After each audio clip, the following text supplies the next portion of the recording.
ধর্ষণ মামলার তদন্ত ৩০ দিনের পরিবর্তে ১৫ দিনে এবং বিচার কাজ ৯০ দিনের মধ্যে শেষ করার চিন্তাভাবনা করছে অন্তর্বর্তী সরকার। এজন্য অংশীজনদের মতামতের ভিত্তিতে প্রয়োজনীয় আইনগত পরিবর্তন আনার বিষয়টিও প্রক্রিয়াধীন। তদন্তে সময় কমিয়ে আনার ক্ষেত্রে ডিএনএ সনদের বাধ্যবাধকতায় পরিবর্তন আনা হতে পারে।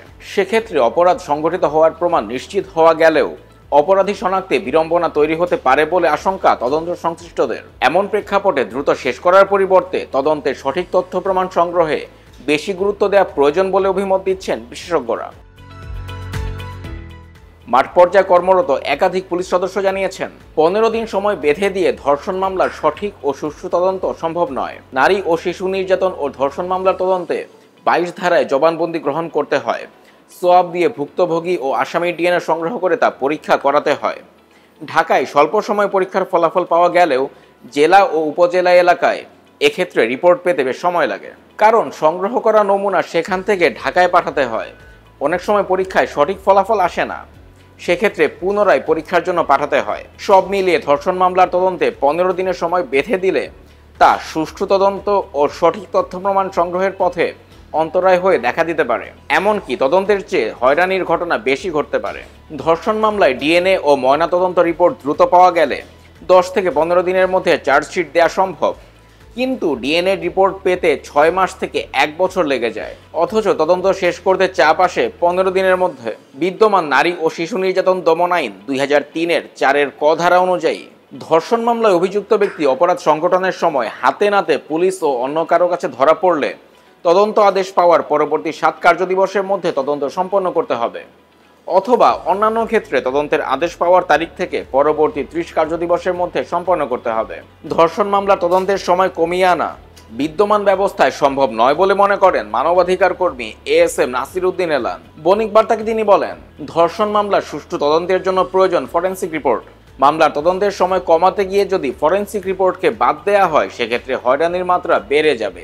ভুল তদন্ত সঠিক বিচারের জন্য বড় বাধা। মনে রাখতে হবে, ধর্ষণ মামলার সর্বোচ্চ শাস্তি মৃত্যুদণ্ড। তাড়াহুড়ো করতে গিয়ে যদি ভুল তদন্তের ভিত্তিতে কেউ অবিচারের সম্মুখীন হন, তার দায় রাষ্ট্রকেই নিতে হবে।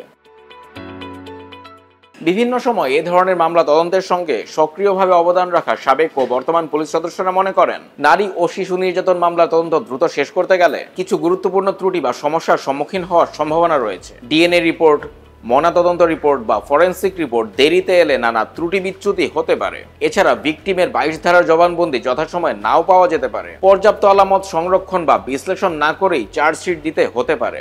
সাক্ষীদের সঠিকভাবে পরীক্ষা না করার মতো সমস্যা তৈরি হতে পারে দ্রুত তদন্ত করতে গিয়ে। স্বল্প সময়ে সাক্ষীদের বিবৃতি নেওয়া হলে অসঙ্গতিপূর্ণ তথ্য আসতে পারে। ভয় বা চাপের কারণে মিথ্যা সাক্ষ্য দিতে পারেন সাক্ষীরা। ভুল আসামির চার্জশিটভুক্ত হওয়ার সম্ভাবনা রয়েছে। অপরাধী শনাক্তের জন্য পর্যাপ্ত সময় না থাকায় নিরপরাধ ব্যক্তির নামে চার্জশিট হয়ে যেতে পারে।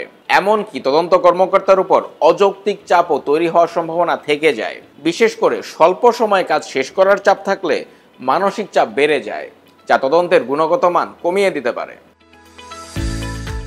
তদন্ত ১৫ দিনে শেষ করা সম্ভব নয় বলে মনে করছেন ঢাকা মেডিকেল কলেজ হাসপাতালের ফরেনসিক মেডিসিন বিভাগের অধ্যাপক ও বিভাগীয় প্রধান ডাক্তার কাজী গোলাম মোখলেসুর রহমান।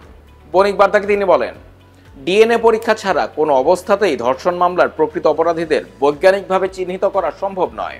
এক্ষেত্রে শুধু চিকিৎসাপত্রের উপর ভিত্তি করে ধর্ষণ মামলার তদন্ত করতে গেলে প্রকৃত অপরাধী আড়ালেই থেকে যাবে। পাশাপাশি এ ধরনের তদন্ত আদালতেও গ্রহণযোগ্য হবে না। ফলে ভোগান্তির মাত্রা আরও বেড়ে যাওয়ার আশঙ্কা থেকেই যায়। ধর্ষণ মামলা তদন্ত সময় কমিয়ে আনতে হলে সবার আগে ফরেনসিক ল্যাবের কার্যক্রম উন্নত ও গতিশীল করতে হবে। স্বাভাবিকভাবে একটি ডিএনএ রিপোর্ট পেতে ১০ থেকে ১৫ দিনে বেশি সময় লাগার কথা নয়, কিন্তু বিদ্যমান সংকট ও নানা সীমাবদ্ধতার কারণে দেখা যায় এই রিপোর্ট পেতে ২ থেকে ৬ মাসও লেগে যায়। কোনো কোনো ক্ষেত্রে বছরও পেরিয়ে যায়, কারণ দেশে মাত্র ২টি ফরেনসিক ল্যাব রয়েছে। সার্বিক বিষয়ে কথা বলতে পুলিশ সদর দপ্তরের এআইজি এনামুল হক সাগরের সঙ্গে বারবার যোগাযোগ করা হলেও কোনো সাড়া পাওয়া যায়নি।